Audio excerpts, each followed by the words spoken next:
योग सिद्धांत सिद्ध योग गुरुदेव क्या।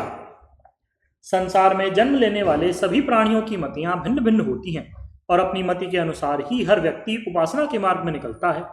किंतु फिर भी एक प्रश्न उपासक के सामने बना रहता है कि गुरुदेव क्या हैं और कितने शक्तिशाली हैं। साधारण रूप से इसका उपसंहार तो इसी के अंदर हो जाता है, मन्नाथ त्रिजगन्नाथो मद्गुरुस्त्रिजगत गुरु ममात्मा सर्वभूतात्मा तस्मै श्री गुरुवे नमः। अर्थात साधक को चाहिए कि वह अपने इष्ट देव को सकल अंड ब्रह्मांडों का नायक समझे और अपने गुरुदेव को तीनों लोकों का गुरु समझे। प्राणी मात्र के अंदर ओतप्रोत रहने वाले दिव्य चेतना को ही अपना आत्मा माने, यह साधक की अपनी धारणा है। श्रद्धामयोयम पुरुषो यो यत् श्रद्धः स एव सः। परमात्मा का स्वरूप तो श्रद्धामय है, जिसकी जैसी श्रद्धा होती है वह वैसा ही बन जाता है। भारतवर्ष का श्रद्धामय इतिहास यह प्रमाणित करता है कि श्रद्धावान पुरुषों ने अपनी श्रद्धा के बल से पत्थरों से भी ईश्वर को प्रकट कर लिया। धरना जाट आदि की कथाएं भक्त चरित्रों के अंदर बड़े उत्साह के साथ गाई जाती हैं। धन्ना जाट काष्ठ करने वाला साधारण व्यक्ति था। उसको केवल मात्र बहलावे के लिए किसी पंडित ने कह दिया कि तेरे हाथ में जो टुकड़ा है उसके अंदर श्याम सुंदर छुपे हैं। उसके मन में पूरी परिपक्व निष्ठा बनी और उस पत्थर के टुकड़े में से जगदात्मा अखिल ब्रह्मांड नायक श्री कृष्ण को उसने ढूंढ निकाला। यह श्रद्धा का ही उत्तमोत्तम परिणाम है। धन्ना के अतिरिक्त और भी अनंत कथाएं हैं जिन्होंने श्रद्धा के आधार पर सब कुछ पा लिया। इसलिए मन्नाथ त्रिजगन्नाथों की धारणा करके साधक अपने इष्ट देव को सर्वथा पूज्य मान ही सकता है। किंतु तात्विक बात क्या है, इस विषय में कुछ विचार कर लेना परम आवश्यक है। जिस समय हम रामायण को उठाकर अध्ययन करते हैं उस समय देखते हैं कि भगवान शिव के आराध्य देव श्री रामचंद्र जी हैं। इसके लिए सबल प्रमाण है सती का वह उपाख्यान जिसके कारण भगवान सदाशिव ने उनका परित्याग कर दिया था। उनका अपराध केवल इतना ही था कि उन्होंने भगवान शिव की अर्धांगिनी होते हुए भी श्री रामचंद्र जी के ईशत्व की परीक्षा के लिए कृत्रिम सीता का रूप बना लिया। भगवान शिव को यह स्वीकार न हुआ और उन्होंने सती का परित्याग इसलिए कर दिया क्योंकि उन्होंने उनके आराध्य देव श्री राम जी की पत्नी सीता का रूप धारण किया था, जिनको वे मातृ भावना से देखते थे। इस छोटी सी भूल का इतना बड़ा परिणाम भगवती सती को भोगना पड़ा कि जब तक उन्हें पार्वती रूप से भगवान शिव ने अंगीकार नहीं किया तब तक उन्हें घोर तप करना पड़ा, और जब तक सती का शरीर रहा तब तक वे परित्यक्ता ही रही। अर्धांगिनी रूप से उनका मिलन फिर सती स्वरूप में न होकर के दूसरा जन्म धारण करने पर पार्वती रूप से हुआ। पुराणों की इस कथा से यह आभासित होता है कि भगवान श्री राम भगवान शिव के आराध्य देव हैं। उधर पद्म पुराण अंतर्गत दूसरा प्रकरण मिलता है। भगवान श्री राम को जब सीताहरण हो गया घोर दुख हुआ और उन्होंने दंडकारण्य में रह करके भगवान सदाशिव का सहस्र नाम जप करते हुए और पर्णाहार करते हुए या केवल जल का ही आधार लेकर वर्षों तक घोर तप किया। परिणाम स्वरूप भगवान सदाशिव प्रकट हुए। भगवान शिव के प्रकट होने का विशद वर्णन शिव गीता में मिलता है। पहले एक बड़ा भारी महान शब्द सुनाई दिया, धीरे धीरे प्रकाश हुआ और उस महान प्रकाश के अंदर जगदम्बा पार्वती सहित भगवान सदाशिव विराजमान थे। भगवान सदाशिव ने प्रकट होकर श्री राम को पाशुपात अस्त्र प्रदान किया और उनको आश्वासन देते हुए कहा, इदम पाशुपतम दिव्यम प्रग्रहाण रघुद्भव एतदा साध्य पौलस्त्यम जहीमा शोकमर्हसि। हे राम, तुम यह पाशुपात अस्त्र ग्रहण करो और इसे लेकर के तुम रावण को मारो, तुम चिंता करने के लायक नहीं। परिणाम स्वरूप भगवान शिव से वरदान पाकर के श्री राम ने लंका पर चढ़ाई की और घोर युद्ध के साथ रावण को पराजित करके वह उसके मृत हो जाने के बाद उसके भाई विभीषण को राज्य सौंपकर सीता को वापस लौटा लाए। जिस समय श्री राम ने लंका पर चढ़ाई की और सेतुबंध बनाना आरंभ किया, उससे पहले उन्होंने अपने आराध्य देव भगवान सदाशिव की प्रतिष्ठा समुद्र किनारे की एवं भगवान शिव की आराधना करके उनसे आशीर्वाद प्राप्त करके लंका पर चढ़ाई की और संग्राम में विजय प्राप्त की। लंका के संग्राम के बाद जिस समय श्री राम पुष्पक विमान से लौट रहे थे उस समय अपनी सहधर्मिणी सीता को अपने वनवास में रहने के स्थानों को दिखलाया। उसमें विशेष रूप से भगवान शिव की जहाँ आराधना की गई थी उस स्थान को दिखलाते हुए श्री राम ने कहा, अत्र पूर्व महादेव प्रसादम अकरोद विभु। अर्थात हे सीता, यह वह स्थान है जहाँ पर भगवान महादेव जी ने मुझ पर कृपा की। इस प्रकरण के पढ़ने से यह पूरी तरह आभासित होता है कि भगवान सदाशिव श्री राम के आराध्य देव हैं। इसी प्रकार जब हम श्री कृष्ण चरित्र का अध्ययन करते हैं तो उनके गोकुल में बाल लीला के समय में भगवान शिव दर्शनार्थ आते हैं और उन्हें अपना इष्टदेव बतलाकर यशोदा जी से प्रार्थना करके दर्शन करते हैं। द्वारिकावास के समय में रुक्मिणी से पुत्रोत्पत्ति के निमित्त उपमन्यु ऋषि से दीक्षा ग्रहण करके भगवान श्री कृष्ण ने 12 साल तक घोर तप किया। परिणाम स्वरूप उनके घर में रुक्मिणी के गर्भ से प्रद्युम्न का जन्म हुआ। इसके साथ साथ भगवान श्री कृष्ण द्वारा नित्य नियम से भगवान शिव का पार्थिव पूजन का वर्णन पुराणों में मिलता है। एक बार माध्याह्निक नित्य कर्म में भगवान श्री कृष्ण लगे थे। उसी समय मार्कंडेय आदि मुनि भगवान श्री कृष्ण के दर्शनार्थ आए। उस समय भगवान श्री कृष्ण शिव पूजन कर रहे थे। मार्कंडेय आदि मुनियों ने श्री कृष्ण को श्री शिव की उपासना करते हुए देखकर बड़े आश्चर्य के साथ प्रश्न किया, त्वं विष्णु कमलाकांतः परमात्मा जगद्गुरुः तव पूज्य कथम शंभुर एतत् सर्वं वदास्मान। अर्थात हे श्री कृष्ण, तुम तो स्वयं परमात्मा जगद्गुरु विष्णु हो, तुम्हारे पूज्य भगवान शिव किस प्रकार हुए यह बात हमारे समझ में नहीं आई। इसलिए हमें स्पष्ट करके बतलाओ कि भगवान सदाशिव तुम्हारे आराध्य किस प्रकार हैं। भगवान श्री कृष्ण ने इसका उत्तर दिया कि हे मुनि मार्कंडेय, यद्यपि तुम तात्विक बात को जानते हो, फिर भी तुमने लोकहित के विचार से जो प्रश्न किया है उसका उत्तर तुम्हें समझाकर बतलाता हूँ। जिस परमानंद ज्योति की मैं आराधना करता हूँ उसका वर्णन सावधान होकर सुनो। ज्योतिर्यत् परमानंदम सावधानामति शृणु वामांगादभवेतस्य सोहम विष्णुरति स्वतः जनयामास धातारम दक्षिणांगात् सदाशिवः मध्यतो रुद्रमीशानम कालात्मा परमेश्वरः तपस्तपन्तु भोवत्सा इति तान ब्रवीत शिवः। अर्थात जिस परमानंद ज्योति की मैं आराधना करता हूँ वह भगवान महादेव जी ही हैं। मैं उनके वाम भाग से पैदा हुआ, इसलिए विष्णु नाम से विख्यात हुआ। उन्होंने अपने दक्षिण भाग से ब्रह्मा जी को पैदा किया और मध्य से श्री रुद्र को पैदा किया। और हम सबकी उत्पत्ति हो जाने के बाद भगवान ने आज्ञा दी कि हे पुत्र, तुम जप करो। इससे यह मालूम पड़ता है कि ब्रह्मा विष्णु शिव तीनों के मूल कारण कोई और ही हैं और वह सत्ता उनसे आगे की है। श्री देवी भागवत आदि पुराणों के अंदर कुछ और ही प्रकार की कथाएं मिलती हैं। एक बार ब्रह्मा विष्णु और शिव तीनों ही देव घूमते हुए किसी दिव्य लोक में जा पहुंचे।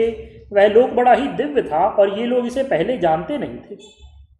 जब ये उस लोक में आगे बढ़ते चले गए तो एक दिव्य मंदिर के अंदर दिव्य सिंहासन पर विराजमान अष्टभुजी महामाया भगवती दुर्गा को उन्होंने देखा। जैसे ही इन सब ने भगवती का दर्शन प्राप्त किया तो ये सब युवक स्त्रियां बन गए। जब अपने आप की यह स्थिति देखी तो स्वयं विष्णु भगवान ने हाथ जोड़कर अत्यंत विनयपूर्वक देवी की स्तुति की। इन सब ने हाथ जोड़ करके कहा, हे माता, हमने यहाँ आकर के जान लिया है कि सृष्टि की उत्पत्ति और प्रलय तुम्ही से होती है। हमने इस लोक में आकर के हरि और ही देखे, इसी प्रकार शिव और ब्रह्मा भी और ही थे। इससे यह ज्ञात होता है कि और भुवनों में भी ब्रह्मा विष्णु और शिव तो होंगे ही। हे माता, हम तेरे महान प्रभावों को नहीं जान सके।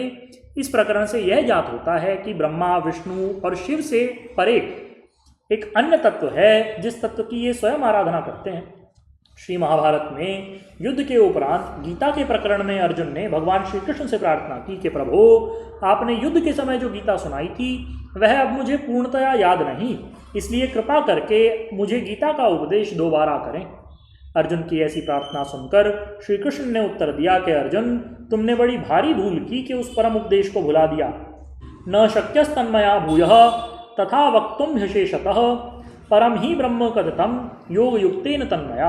अर्थात हे अर्जुन, तुमने उस परम उपदेश को भुला करके बड़ी भारी गलती की। वह उपदेश तो मैंने योग युक्त होकर के दिया था, इसलिए वह स्वयं परब्रह्म का ही उपदेश था। अतः वह पवित्र ज्ञान वैसा का वैसा तो अब मुझसे भी नहीं कहा जा सकता। इस प्रकरण को पढ़कर भी श्री कृष्ण का योग युक्त होकर उपदेश देना स्थिति का तारतम्य बतलाता है।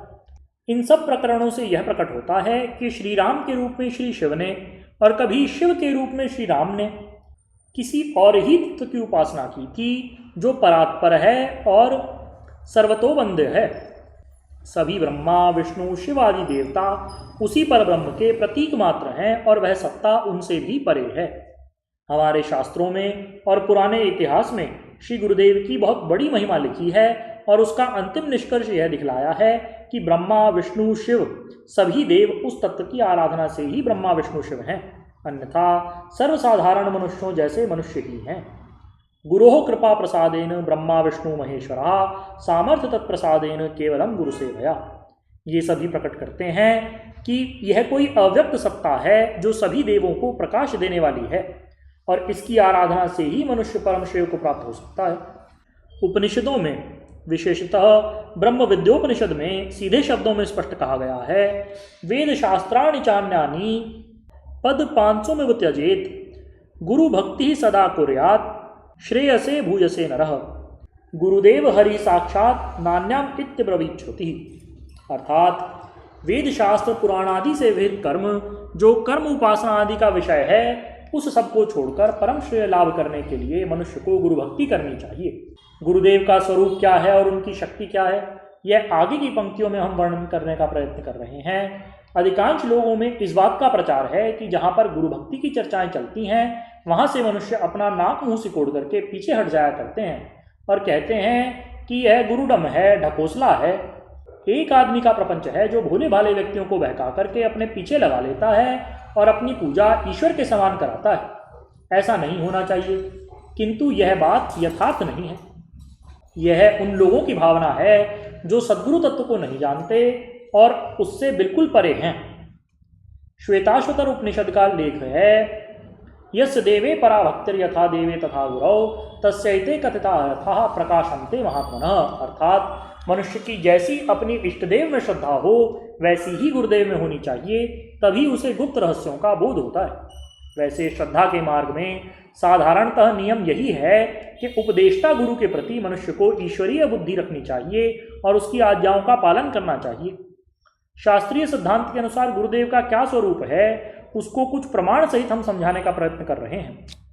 योग दर्शन में भगवान पतंजलि देव ने गुरु का व्याख्यान करते हुए सूत्र की रचना की, पूर्वेशामपि गुरुः कालेनानवच्छेदात्। इस सूत्र पर भाष्य लिखते हुए भगवान व्यासदेव जी ने लिखा, पूर्वे ही गुरवः कालेनावच्छिद्यन्ते यत्रावच्छेदनार्थेन कालो नोपावर्तते स एष पूर्वेशामपि गुरुः यथादस्य सर्गस्यादौ प्रकर्षगत्या सिद्धस्तथाति क्रांति सर्गादिषु अपि प्रत्येत्वयः। इसका अर्थ है कि वह नित्य शुद्ध चित्त परमात्मा सृष्टि के शुरुआत से अब तक होने वाले गुरुओं का भी गुरु है। वह अनादि सिद्ध है और उसकी ही एक सत्ता इस प्रकार की है जो काल की सीमा से परे है। इस सूत्र के भाष्य में भास्वती टीका में लिखा है, पूर्वे गुरवो हिरण्यगर्भादयः कालेनाच्छिद्यन्ते। अर्थात जिनकी सत्ता काल की सीमा के अंतर्गत है वह अधिकृत सीमा है। सद्गुरु तत्व उससे भी आगे की वस्तु है, जिसकी कोई अवधि नहीं, जिसका कोई अंत नहीं। वह है अनादि और अनंत शुद्ध चेतन। वही सत्ता ब्रह्मा विष्णु शिवादि के अंदर भी अपना प्रकाश रखती है। परमात्मा की सृष्टि में अनेक ब्रह्मांड हैं और उन अनेक ब्रह्मांडों के अनेक ब्रह्मा विष्णु और शिव हैं। तत्र तत्र चतुर्वक्ता ब्राह्मणो हरयो भवः असंख्याताश्च रुद्राद्या असंख्याता पितामहः हरयश्चाप्य संख्याता एक एव महेश्वरः। अर्थात अनंत ब्रह्मांडों के अंदर असंख्य ही ब्रह्मा विष्णु और शिव हैं और वह सद्गुरु तत्व नित्य मुक्त परात्पर निर्गुण ब्रह्म ही है। उसमें से ही ब्रह्मा विष्णु और शिव का प्राकट्य है। एक महेश्वर के अंदर ही ईशादि सब देवता दिखलाई देते हैं।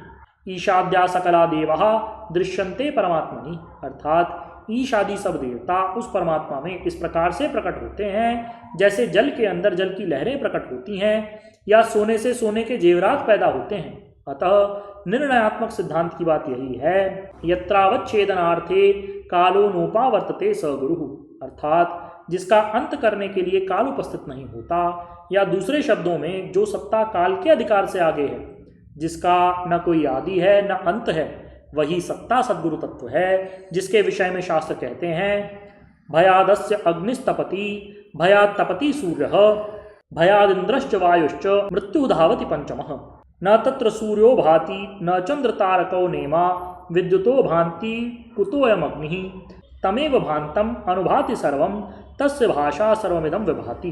अर्थात वही एक सत्ता इस प्रकार की है जिसके भय से अग्नि तपती है, सूर्य तपता है, वायु और इंद्र दौड़े दौड़े फिरते हैं और काल हर समय आज्ञा में रहता है।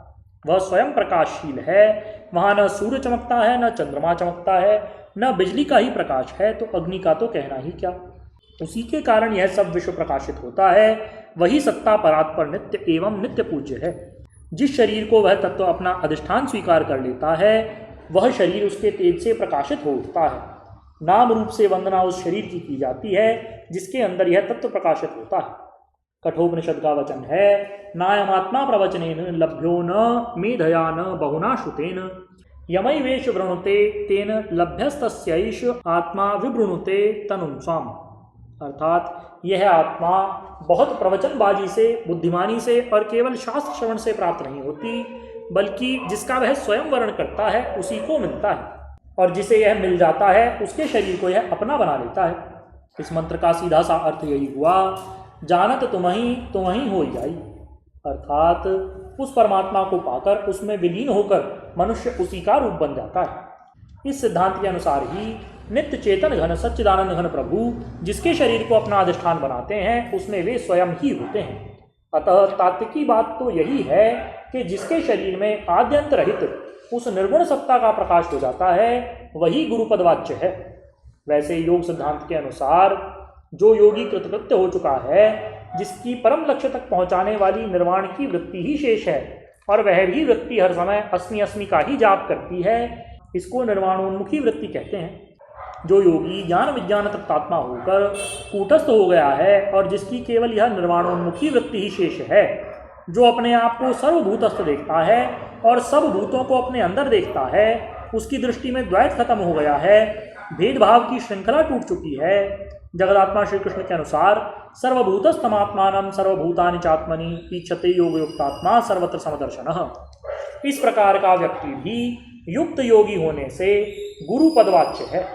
जिसके हृदय को अपना बना करके यह सत्ता प्रकाशित हो उठती है वही गुरु है, वही शक्तिपात कर सकता है और सिद्धियों को देने वाला भी वही है। इसलिए हमारे मन के अंदर जो गुरु शब्द की अवहेलना रही है उसका कारण केवल एक ही होता है कि हम सही गुरु की परिभाषा को नहीं जानते। पुराणों में गुरु की परिभाषा निम्नलिखित श्लोकों में वर्णित है।